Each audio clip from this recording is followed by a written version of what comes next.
All right. Good morning. Good morning. Good morning. Thank you guys so much for tuning in to another episode of Learn Biz, the podcast, where today we are talking about, has the Supreme Court scrapped your legacy? And, we're going to chat about a couple of different things. We probably won't get into too much legality today, but this really has an impact on the legacy. So this is like, cue the music. You dropped that bomb. Yes, they Yeah, have. man. You dropped the bomb, Supreme Court. You dropped the bomb in more ways than one. And I have so many thoughts about this situation because, we all know the impact of affirmative action if you've even paid attention to a minuscule amount of history. And the interesting part is sometimes people will make this to be a black and brown issue. It's an issue of history. It's an Yeah, issue of the way things have operated in our country. It's an yes, issue of perspectives when we talk about equality versus equity. And we've had this conversation before in talking about what it meant to be equitable versus what it meant to be equal. And if you have any remote sense of anything, this doesn't make sense. And I don't even understand what direction we're going in as far as all these rulings that I'm seeing, whether it be at the Supreme Court level or, the foolishness that we're doing here in Florida. I can't even get started with Florida.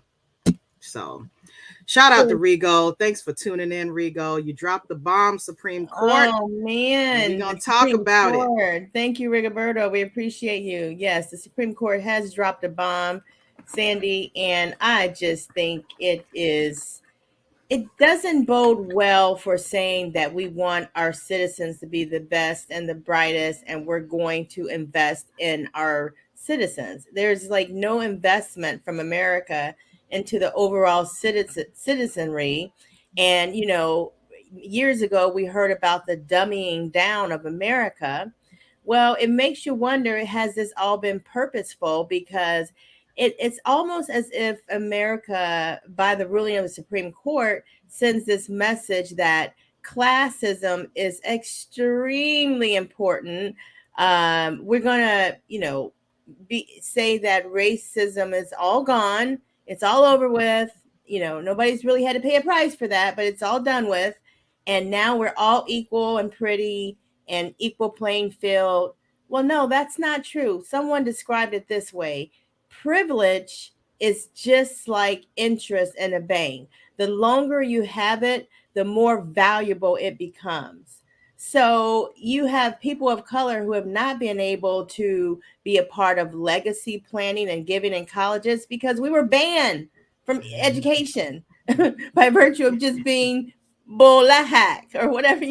It's just awful. But now we have this, and they have these years of advantage over us in education, and no one said anything about legacy, but affirmative action, which has been a way to balance all the legacy type privileges given, in admissions. No one said anything about that, but now they want to get rid of affirmative action, which is really an attempt to level the playing field. Oh my God, such a long way home to get there. But yeah, this is awful. Well, where there's too many of us. We need to slow down. We're trying to invade too many spaces, so they need us to simmer down with our foolishness. That's what they're trying to say now. It's just so many layers of things, and I start to wonder when it comes to legacy. Okay, so are we gonna do away with legacy admissions? Are we gonna do away with other criteria that are discriminatory in practice? Because it seems that these practices that are impacting creating some level of equity are what's at issue, but we're never addressing practices that are preferential. We're not addressing practices that provide privilege. But it's always interesting. So let's see what Rigo has to say here. Rigo says this is a way to have a lawless society. They have to attack the laws, so then it's turning our streets into an okay choral shooting fest. This is going Okay, to make Corral. mass shooting. Okay, corral shooting fest. This is going to make mass shooting more because the courts are changing the laws now. Will affect us in the future. I mean, Florida just dropped this law regarding the right to bear arms, to my understanding, Yeah. where it's eliminating certain criteria that, in all sense of logic doesn't make any sense. It's You like, don't need a wouldn't you license. want more regulation Yep. for someone who's going to carry a dangerous, an inherently dangerous weapon? Yeah, no licensing required, you know. So yeah, we'll see how that plays out. But Sandy, I'm wondering, you know, if you have these justices that say they're going to follow established precedent and law, and the first opportunity they get on so many levels, they're just like breaking really just the historical precedents and just crashing and burning precedents. That's what they're doing. They've done it with abortion. Now they're doing it with education. And we're asking the question, does this set back legacy? You know, if you have plans to go to school, to compete at the highest educational levels, knowing that there's only so many spots, are you set back by this, especially if you're black and brown? You know, I think only time will tell on that part. I think we've always worked to combat these issues that are discriminatory in nature. We've always worked to combat these issues that uh, just remind us that this country is not about land of the free, and you know, all the little pump fake stuff that's done. You know, when you think of, you know, 4th of July and all these other holidays that are celebrating, you know, America, America. And it's just like, you start to sit there as an individual and think to yourselves, is this supporting me? How does this support me? Because when we put this title, has the Supreme Court scrapped your legacy, the question is, what legacy do you leave when equality obviously doesn't exist and equity is being dismantled? Any items, diversity, inclusion, all these things, these efforts that are pushing against what needs to be done to make our society more whole and more encompassing of all views and opinions and backgrounds and perspectives. It just seems more and more. I mean, look at Florida and this nonsense with banning books, with this nonsense of banning subject matter, with this nonsense of eliminating the sense of education that already was minimal to begin with. You know what I mean? Like, it just doesn't make any sense. But you know, when it comes to our discussion about legacy, you know, we're always talking about planning and organizing your affairs and considering certain things. It really empowers you to say, you know what am I leaving for my children and my children's children? What am I leaving for my family? What am I creating as opportunities for my family? Because you don't have to have children to leave a legacy. You have to have a perspective. You have to have a position to leave a legacy. You have to have a power to leave a legacy. And so when we consider things like estate planning, generally speaking, when we talk about things like elder law and Medicaid planning, when we talk about tax planning, business planning, all of these areas are about, you know, what are we leaving for tomorrow? Well, how can you Absolutely. leave? You know, how can you leave much when you constantly are looking at different things being dismantled right in your face? And it's like, how do you empower the next folks to come forward and say, all right, the Supreme Court is like scrapping everything that I could be considering as a future legacy. Well, what do I do in order to combat that? Do I just say, oh, woe is me? Or are there some other things that we need to do? Because we keep talking about how we need to empower ourselves with more political power. We keep talking about education being the key. We keep talking about putting people in positions of leadership and entrepreneurship and increasing our presence. But what happens when the courts become the voice that pushes against things like diversity and inclusion? Oh, shout out to good morning, Messy Mashawn. Good morning, Messy Mashan. Sandy, wonderful, wonderful points you just made just now. I mean, honestly, you just really said it all. So if you get the highest court of the land, basically giving the flavor of how our country deals with people who have been historically disadvantaged in competition with people who've had privilege generally, because that's really what the competition is about. And Right. so then you basically want to further handicap those who have not had privilege, to say we're going to make it harder because we don't want any more. This isn't how my mind thinks. We don't want any more Barack Obamas and Michelle Obamas to make it all the way. That was never the plan. When we gave y'all affirmative action, we did not know that was going to lead to someone looking that's brown or black ended up being the president of this country. And we're Well, not going to help make it easy for you guys to get there. look at the irony of having a Ketanji Brown Jackson on the Supreme Court at the time that this decision is brought down. Look at the irony of having a Clarence Thomas, who you got to know that he benefited from. Like, look at the irony of having a black man and a black woman on the Supreme Court. Another woman, I believe she's Hispanic, if I'm not mistaken, and other folks on the. It's like, look at the composition. Yeah. Look at the composition and think to yourself, how does this impact, right? And let me see, who has honestly had help from affirmative action? Did Obama become president because of affirmative action? Not become president, but he got through school, and he admits it because of affirmative action. Michelle Obama, she made it through the schools and because of affirmative action, because they wouldn't have gotten those placements but for opportunities like that. You know what I mean? I know I've benefited in my career early on from affirmative action. Certain universities I probably wouldn't have placed in the entrance as competitively as I did without someone saying, oh, you know what, this is a little brown girl, and she probably don't come from too much, but she got good grades, and she seems like she can make it through, so let's just go ahead and give her a shot. I mean, honestly, that's really what it amounts to. But I had the grades. You're not given anything for free. You still have to qualify in all respects. You're just giving someone an opportunity that they have been banned from for hundreds of years. Historically, their families. So Messi Maishan says, isn't only Harvard and NC colleges? And then she's asking questions about, she said, wasn't he smart? They were educated. So you really don't know, you're assuming. If that's the case, those same people will still feel the same way.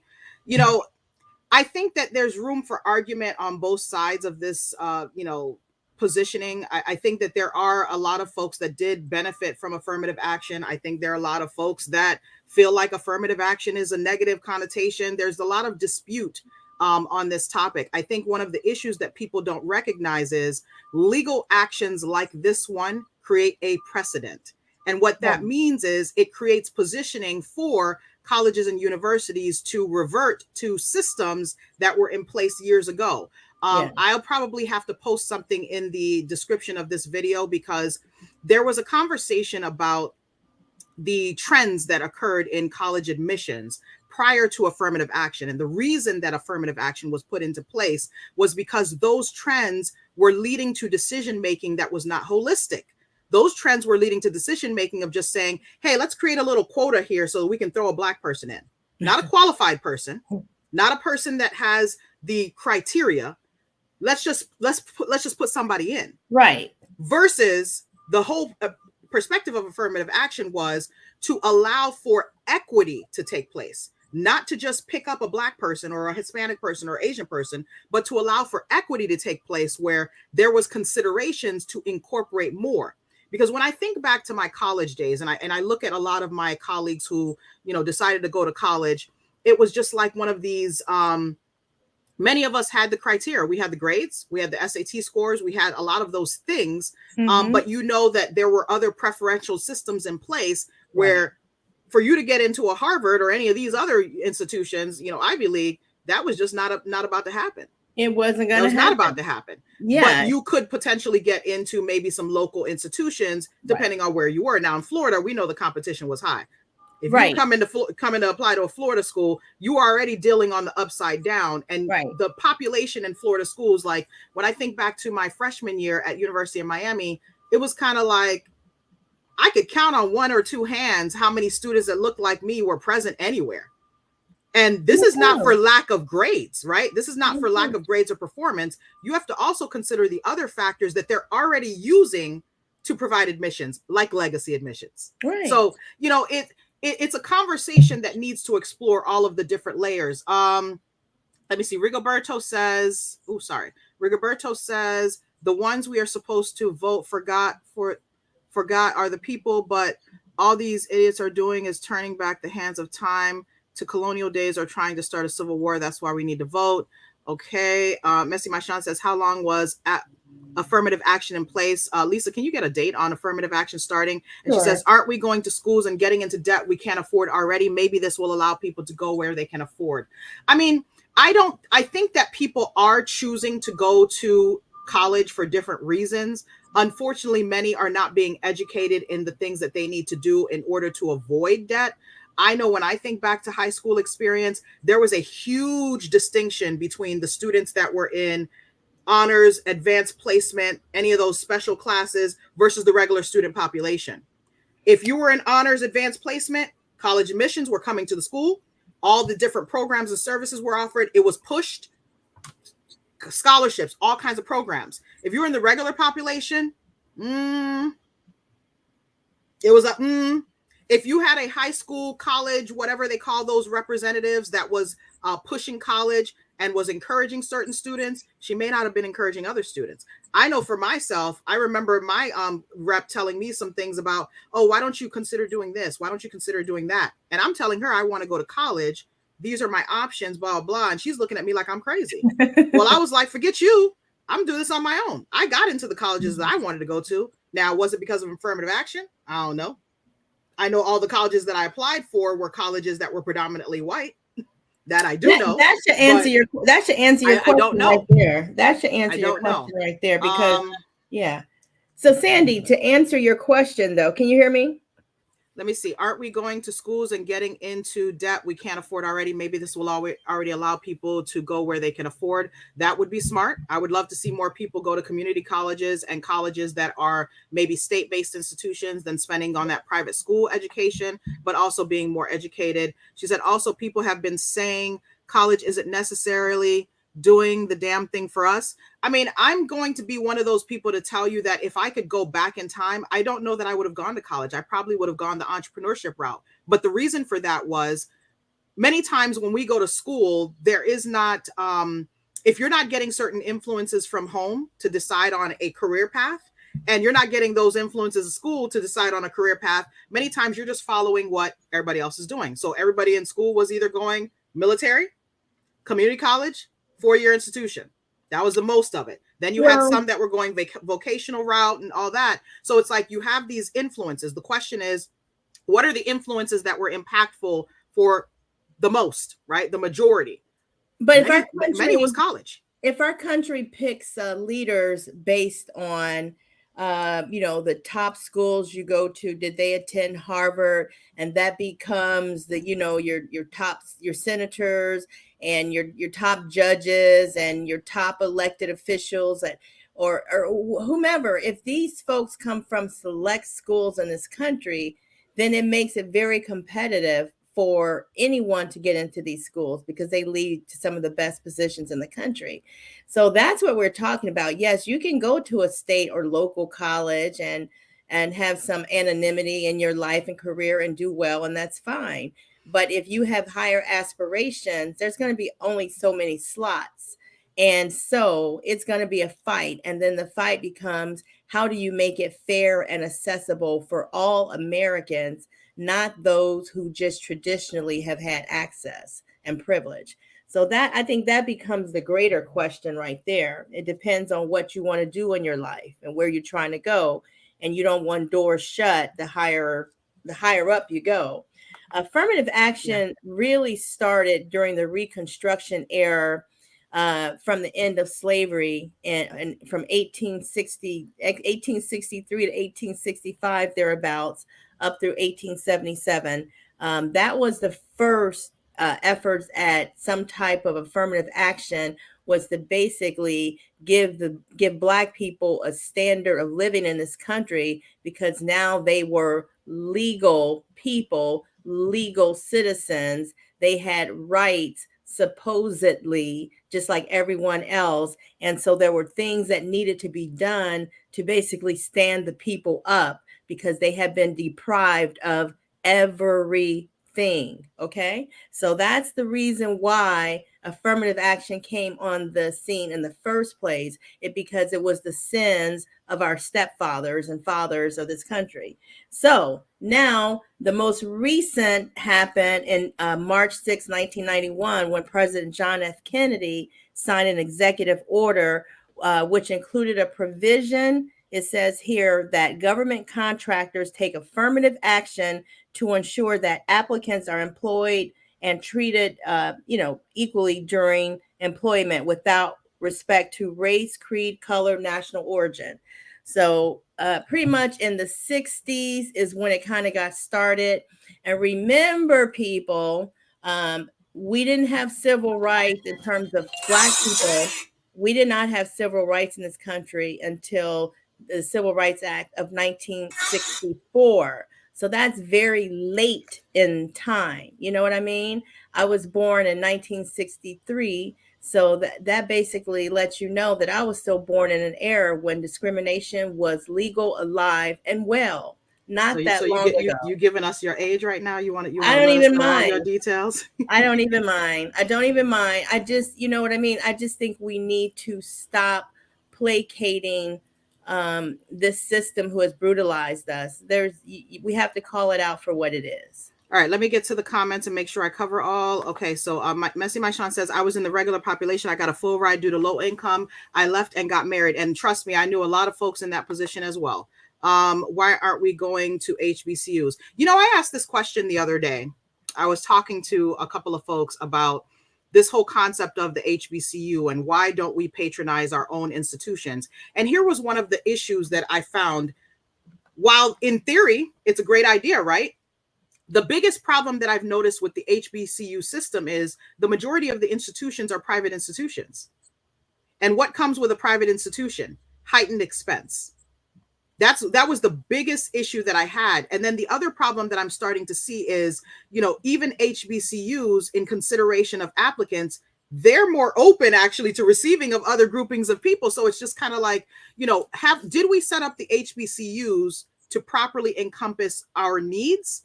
Or were they just another aspect of the system that was going to be cracked just like the other educational institutions? So, I don't know whether or not HBCU Avenue is the avenue. Maybe it is. That's a discussion that we in our community do need to have, because unfortunately, when I look at this decision by the Supreme Court, I'm not one of those people that's woe is me, the end of the world is near. I just recognize it for it is. When you start to legalize decision making and make it something prohibitive, you're creating an open door for people to create more discriminatory practices. Now, does that mean that we're going to be dismantled and we're not going to exist? Not to me. I've never been of that belief. But again, we do have a lot of folks in our community that believe that, that buy into that. I don't really buy into this idea that diversity and inclusion is actually what it's meant to be. When I look at diversity and inclusion, especially, for example, in the legal profession, we do a lot of talking. But true diversity and inclusion is actions. I put myself in rooms for reasons. Whether I'm the only person in the room is irrelevant to me. I'm just there to get the information, and I transfer that information where I need to. A lot of people in our community fail to understand the importance of that. And they think that we're waiting for somebody. I think my Sean said something about the oppressor. She said, so now are we waiting for the oppressor to help us? I'm not of that belief. A lot of my colleagues and friends are not of that belief. We just do what we got to do. Regardless of what's going all of on our in the society. all of our families have received help from the very ones that have oppressed us, because we had to basically get initiated into their system and their way of doing things, and we needed their jobs, and we needed places to stay from places that they were renting to us. And so we've all had to go to the very ones who have oppressed us. And some, if we haven't done it personally, then our ancestors paid the price so that maybe we could keep our noses poked up in the air and have that kind of pride. But no, all of our families have suffered if you've come through a legacy of slavery I in like this this country. comment right here. Influence. We need more home influence. That's something that we're suffering at tremendously. If I look at the sign of the times, social media, unfortunately, is what it is, but it really speaks volumes to some of the things that are happening in homes, because I just don't understand where we're going. I really don't understand where we're going. We're at lax in so many levels. So, when I think about this concept, has the Supreme Court scrapped your legacy? To a degree, it has, because it's making a point of legalizing a certain decision making that previously was not allowed. there was an allowance for certain things, and there was not an allowance for others. But it is what it is. 1863 till now, would you say we've taken advantage of it in all that time?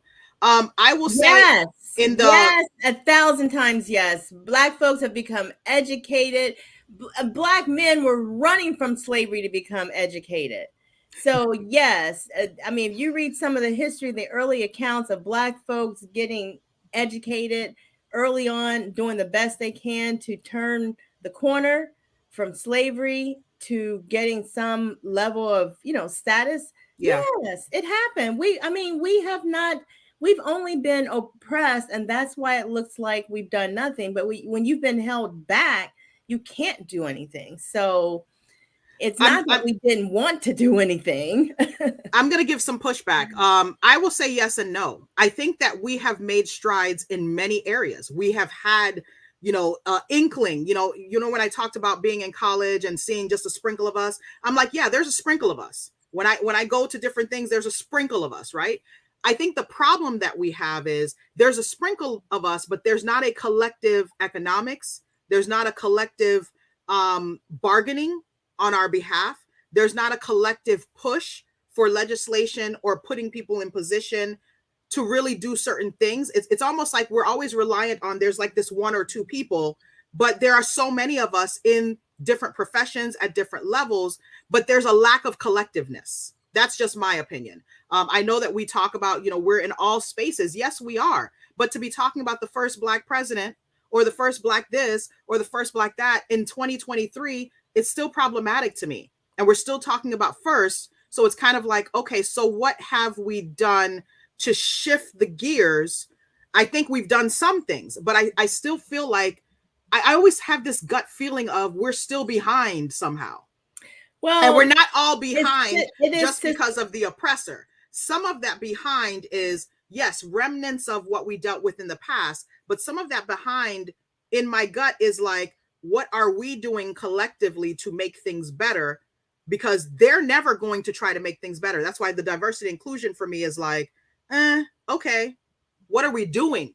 Like, if you say you have diversity inclusion, what's being done? Because you putting a committee together and writing some papers, great in theory. what Invite you need somebody to do somewhere. is it gives some people some employment and high places and opportunities that have never been shared before, Yeah, and open up some of these, where you have what, nepotism and that type of thing going yeah. on. Open up some of these opportunities to other Black and brown people who are trying to claw for positions too. So that would be true fairness. Someone said that to the privileged, that basically equality seems like discrimination. So to those who are privileged, equality is like discrimination to them, right? Because Wow. they're used to having. And privilege accumulates value over time, just like money in a bank account. So the longer you have privilege, the more value it is. Such that when you have folks like that, us that are just getting started with civil rights in 1964, I mean, that's late in the game. Yeah, So all of the privilege that has accumulated and you're able to use against groups like us, it's even more valuable today. So yeah. there is a lot of catching up to do. I would encourage Black and brown people not to beat themselves up over the progress of a people who have basically come from nothing and who have accomplished so much in a short time, including having a Black president and a Black vice president. I mean, we're working against the odds. It's like swimming upstream.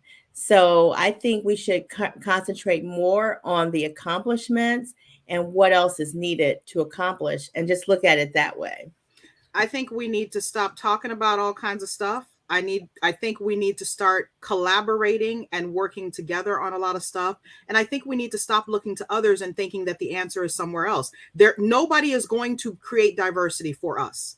Nobody is going to create inclusion for us. Nobody is going to create these admissions procedures for our benefit. Nobody is going to create legislation for our benefit. It's our opportunity. And if we're in positions and we're not making those decisions, because a lot of people were doing pushback when they were talking about a Barack Obama and this, Supreme Court positioning, right? Remember all the changes that were going on at the time, and you had an opportunity to put somebody on the Supreme Court, and that didn't happen? Hello. Decision making, right? I'm not going to blame Obama. I'm not going to blame the system. I'm just saying that when we're in positions and things can't happen, that creates other issues down the line. Yeah, well, when you got a Senate that won't confirm anybody you select and has, basically agreed to stalemate your whole presidency, so you get nothing done. I mean, so that's the politics of the things, and that's why I said, like, this system is like swimming upstream, and we should really commend ourselves, because in spite of all of these things, we're still growing and getting where we need to go. But look at what you're talking about, right? You're talking about positions, right? Who's on the House and the Senate? That's all I got to say. Who's on the House and the Senate? Where's our representation on the House and the Senate? It's a problem. Let me touch on a couple more comments before we close out. Messi Mashan said, but Sandy, we have the most debt anyway. We absolutely do. And sometimes that debt is not us, not the oppressor. It's our own self-inflicted debt.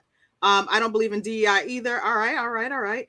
Exactly, Lisa. We own nothing still. We're behind the bend. We're behind the bend. Honestly, we know they were doing things behind closed doors already. Look, let me tell you something. The behind closed doors is the thing that I always think about when I go through these different experiences, and I look at, I've started engaging in different groupings right now where I am the only one, but looking at how they operate. And I say they loosely because they is a lot of different groupings of people that are not us. We're doing things, but we're not doing things. Like there's some things that we really need to engage in that I wish more of us would put forth the initiative to do, and be in those rooms and be those voices, because decisions are being made whether or not we engage in the process or do the home inclusion of making sure our kids are doing what they need to do and making sure our family is doing what they need to do. And to close this out and talk about the Supreme Court scrapping your legacy, this is all about perspective. This is all about perspective and positioning. To me, Supreme Court can do whatever the heck they want. I'm always going to try to do what I need to do, and I'm always going to align myself where I need to align myself, whether it's aligning with the oppressor or not. I'm always going to align myself for our benefit. And I say our, I'm talking about Black people like me. And like me can be a little bit diverse, but Black people, I'm not going to start meshing all these groups. Black people, and I know I'm kind of bright, but it's fine. I'm still Black. Okay. So, I'm gonna drop the music because we just you dropped the bomb all the way. You just dropped it, and it's not just the Supreme Court. We dropping the bomb too. Shoot. Well, no, see, that's what I'm saying. All this we're gonna incorporate, and we're gonna beat up ourselves while we're beating up massa. No, that's what we have to stop doing. Today we're focusing on what they doing to us. That's what we're focusing on. We're not focusing on, and they beating us, and we beating us too. No, we always gonna be on separate lines with that, because I have I feel like we gotta do something else, because we've been doing that for a long time. We've been doing that for a long time, and I'm like, it's not serving us. I think we need to find that middle ground between what one side thinks and what other side thinks. And we need to do a collective of how do we satisfy the needs regardless of what the sides think, because it's kind of like Democrats and Republicans. Neither side satisfies us. I'm gonna be honest. Neither side satisfies us. So we need to focus on the interests. That one side wasn't doing what this side is doing. Hey. That one side wasn't trying to tell women that they have no decisions over their body. That one side wasn't doing that. Lisa, why you gotta create these little clips where I'm laughing and then I have to cut it so that I can show us laughing? It's a wrap. It's a wrap. The bomb is dropped. We're gonna have to leave. What time is it? 10:39. We haven't even gotten to our closing saying of the show. Okay, Lisa, let's go. Let's go. The closing saying is this, and I first need to have put this out here. The reason why my brain does not want to say this thing right. I've thought about it, Sandy. My brain wants to say it this way. You do plan to fail if you fail to plan. And now that's the way my brain wants to say it. So that's why it's been coming out crazy. You see how it made sense? You actually do plan to fail if you fail to plan. So I just kind of say it in reverse, but it has really the same meaning. You agree? How many lawyers does it take, y'all? 2 lawyers to talk legacy. That's what it takes. two. It takes 2 at least lawyers. two. At least two. Can't have a conversation. Well, you can, but that would be a strange one. Rigo said, Lisa, you need coffee. It's time to go. Drop the bomb. Oh man, you guys have a good day. Court. Boy, y'all keep it up. We'll keep it up. Just keep it up. Happy Tuesday, y'all. You know Happy what? Tuesday. We'll have 18 people up in there. 18 justices. Check us out next time, y'all. We'll see y'all on the next one. I can't.